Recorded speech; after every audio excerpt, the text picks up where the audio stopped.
మంత్రి కోమటిరెడ్డి వెంకటరెడ్డి కీలక వ్యాఖ్యలు చేశారు. పార్లమెంట్ ఎన్నికల తర్వాత హరీష్ రావు బీఆర్ఎస్లో ఉండడం డౌటే అని అన్నారు. బీజేపీతో సంప్రదింపులు చేస్తున్నట్లు తెలుస్తుందని చెప్పారు. 10 ఏళ్లలో రాష్ట్రాన్ని కేసీఆర్ సర్వనాశనం చేశారని మండిపడ్డారు కోమటిరెడ్డి. సీఎం రేవంత్ రెడ్డిని ఎదుర్కొనే శక్తి లేకే కేసీఆర్ అసెంబ్లీకి రావడం లేదని ఎద్దేవా చేశారు ఆయన.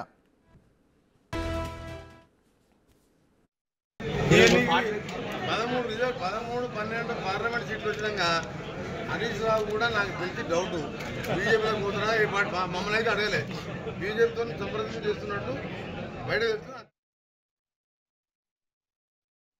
అందుకనే కేసీఆర్ గవర్నమెంట్కు మా గౌరవం నక్కకు నా గౌరవం తేడా ఉంది. ఏం దిక్కులేక 3 ఎంపీలు పోయినరు, మేయర్లు పోతున్నారు, చైర్మన్ పోతున్నారని ఆఖరికి పోయి ఆయన కాలు పట్టుకొని ప్రవీణ్ కుమార్ కాలు పట్టుకొని కట్టుకొచ్చింది ఆయన పరిస్థితి. బీఆర్ఎస్ బీజేపీ బీఆర్ఎస్ బీఎస్పీ కానీ ఇంకో బీజేపీ కలుపుకో, ముగ్గురు కలిసినా సరే మేము 13 సీట్లు వస్తాం. ఇక మంత్రి కోమటిరెడ్డి వెంకటరెడ్డి చేసినటువంటి వ్యాఖ్యలకు సంబంధించి మరింత సమాచారాన్ని అందించేందుకు నల్గొండ నుంచి మా రిపోర్టర్ పుల్లారావు సిద్ధంగా ఉన్నారు. పుల్లారావు, చెప్పండి, మీ దగ్గర ఉన్న అప్డేట్స్ ఏంటి? ఈరోజు మంత్రి కోమటిరెడ్డి వెంకటరెడ్డి హాట్ కామెంట్ చేయడం జరిగింది.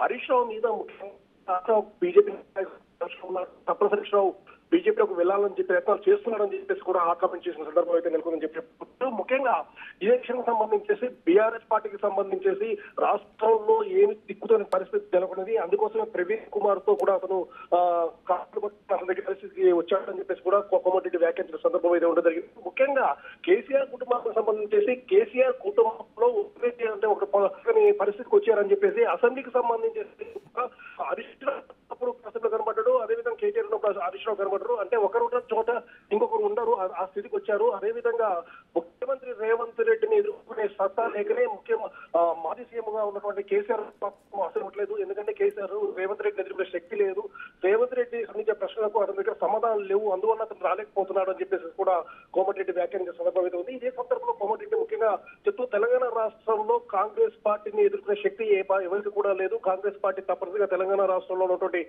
అత్యధిక పార్లమెంట్ స్థానాలను గెలుచుకుంటుంది. బీఆర్ఎస్ పార్టీకి అసలు ఏ పార్లమెంట్ స్థానంలో కూడా డిపాజిట్ వచ్చే పరిస్థితి కూడా లేదని చెప్పేసి కూడా వ్యాఖ్యానించాడు.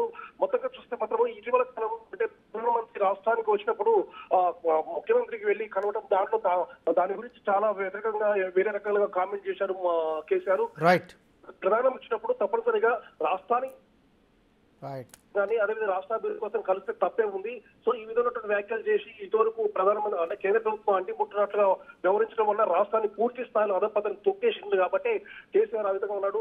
పూర్తిగా రాష్ట్రాన్ని అధపతనం తొక్కేసిన ఘనత కేసీఆర్ ఉంది. అదేవిధంగా రాష్ట్రాన్ని పైకి తీసుకునే స్థితిలో కాంగ్రెస్ పార్టీ ప్రభుత్వం నడుస్తుంది. అందువల్ల మా ప్రభుత్వానికి అదేవిధంగా గతంలో ఉన్నటువంటి బీఆర్ఎస్ ప్రభుత్వానికి నక్కకు నాగకుండా తేడా ఉందని చెప్పేసి కూడా కోమటిరెడ్డి వ్యాఖ్యానించిన సందర్భం ఉంది. ఏమన్నారు? రైట్ పుల్లారావు, ఈయన వ్యాఖ్యలు ఎలాంటి ప్రభావం చూపించే అవకాశం ఉంది? ఈ రోజు కోమటిరెడ్డి చేసినటువంటి వ్యాఖ్యలు మాత్రము బీఆర్ఎస్ పార్టీలో కొంత దుమారాన్ని లేపినని చెప్పవచ్చు. ఎందుకంటే హరీష్ రావు బీజేపీ నాయకులతో టచ్ లో ఉన్నాడు అని చెప్పేసినటువంటి నమ్మదగ్గ సమాచారం మా దగ్గర ఉంది. ఎందుకంటే ఇటీవల కాలంలో పూర్తి స్థాయిలో అతను గుట్టు చెప్పకుండా బీజేపీ నాయకులతో టచ్ లోకి వస్తున్నాడు. బీజేపీలో జాయిన్ కావాలన్న ఆలోచనతో హరీష్ రావు ఉన్నట్లయితే మాత్రము బీఆర్ఎస్ పార్టీలో మాత్రము తీవ్రమైనటువంటి చీలికలు వచ్చే అవకాశం ఉంది. ఇదే సందర్భంలో బీఆర్ఎస్ నాయకులు కూడా కొన్ని రకాల వ్యాఖ్యలు చేస్తూ ఉండడం జరిగింది. ఎందుకంటే మా పార్టీకి సంబంధించినటువంటి వ్యక్తులు మా బీఆర్ఎస్ కొనసాగుతున్నారు, మాకు వేరే వైపు చూడాల్సిన అవసరం లేదని చెప్పి వ్యాఖ్యానిస్తున్నారు. కాకపోతే ఇది గతంలో ఉన్నటువంటి బీఆర్ఎస్ ప్రభుత్వం మా కాంగ్రెస్ పార్టీకి సంబంధించినటువంటి ఎమ్మెల్యేలు మొత్తాన్ని కూడా తమ వైపు రాబోతుంది, కానీ మా ప్రభుత్వం మాకు అటువంటి చేయము. ఎందుకంటే మేము ఒక నీతిగా వ్యవహరిస్తూ ఉండే వ్యక్తులు కాబట్టి మాకు అవతల వ్యక్తులను ఎమ్మెల్యే గుర్తుకోవాల్సిన అవసరం లేదు. కాకపోతే బీఆర్ఎస్ పార్టీకి సంబంధించినటువంటి ఎమ్మెల్యేలు మాత్రం పూర్తి స్థాయిలో కాంగ్రెస్ వైపు చూస్తున్నారు. కాంగ్రెస్ పార్టీ ప్రవేశపెట్టినటువంటి అభివృద్ధి సంక్షేమ పథకాల పట్ల కూడా వాళ్ళు ఆకర్షితులవుతున్నారు. అందువల్ల కాంగ్రెస్ వైపు వాళ్ళు చూస్తున్నారు. ఇదే విధంగా కొనసాగితే మాత్రం త్వరలో బీఆర్ఎస్ పార్టీ తప్పనిసరిగా ఖాళీ అయ్యే పరిస్థితి కూడా దాపురించింది. అదేవిధంగా హరీష్ రావుకు బీజేపీ నాయకులు టచ్ లోకి వెళ్లి బీజేపీలో జాయిన్ అయితే మాత్రం బీఆర్ఎస్ పార్టీ రాష్ట్రంలో పూర్తి స్థాయిలో లేకుండా పోతుందని చెప్పేసి కూడా కోమటిరెడ్డి చెప్పిన సందర్భం ఉంది. ఏమన్నారు? పుల్లారావు, ఇంకో విషయం చెప్పండి. ఇప్పటికే జిల్లాలో కనుక చూసుకున్నట్లయితే పూర్తి స్థాయిగా బీఆర్ఎస్ నుంచి వలసలు ఎక్కువ అవుతున్నాయి, ఇంకా ఎక్కువయ్యే అవకాశం ఉందా? ఏమన్నారు ఖచ్చితంగా బీఆర్ఎస్ పార్టీ నుంచి మాత్రము వలసల క్రమం అనేది కొనసాగే అవకాశం మాత్రం స్పష్టంగా కనబడుతుండడం జరిగింది.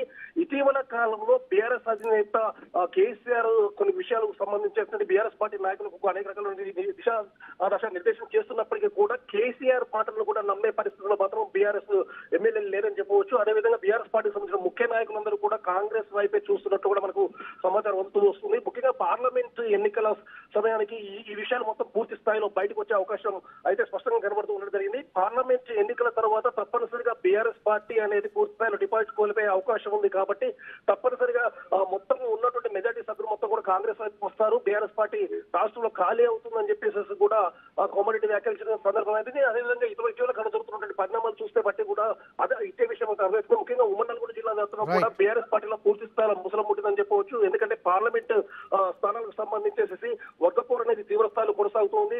మాజీ మంత్రిగా ఉన్నటువంటి జగదీష్ రెడ్డికి అదేవిధంగా శాసన మండలి చైర్మన్ గా ఉన్నటువంటి గుత్తేశ్వర సుఖేందర్ రెడ్డికి మధ్య తీవ్రమైనటువంటి ఆఘాతం నెలకొంది. సో ఇదే సందర్భంలో పార్లమెంటు స్థానాల విషయంలో కూడా ఇరు నేతలు కూడా తమకు సంబంధించిన వ్యక్తులను టికెట్ ఇప్పించుకోవాలన్న ప్రయత్నంలో ఉన్నారు. ముఖ్యంగా సుఖేందర్ రెడ్డి మాత్రము తన కుమారుడు అమిత్ రెడ్డికి టికెట్ ఇప్పించాలనే ఉద్దేశంతో ఉంటే జగదీష్ రెడ్డి దానికి పూర్తి స్థాయిలో అడ్డుకుంటున్నారు అని చెప్పేసి కూడా ఆరోపణలు చేస్తున్న సందర్భం. సో ఈ విషయంగా అంటే ఉమ్మడి జిల్లాలో వ్యాప్తంగా కూడా బీఆర్ఎస్ పార్టీలో మాత్రం తీవ్రమైనటువంటి ముస్లిం పుట్టిందని చెప్పొచ్చు. దీంతో కాంగ్రెస్ వైపు కూడా చూస్తున్నట్లు కూడా సమాచారం అవుతుంది. ఏమన్నారు?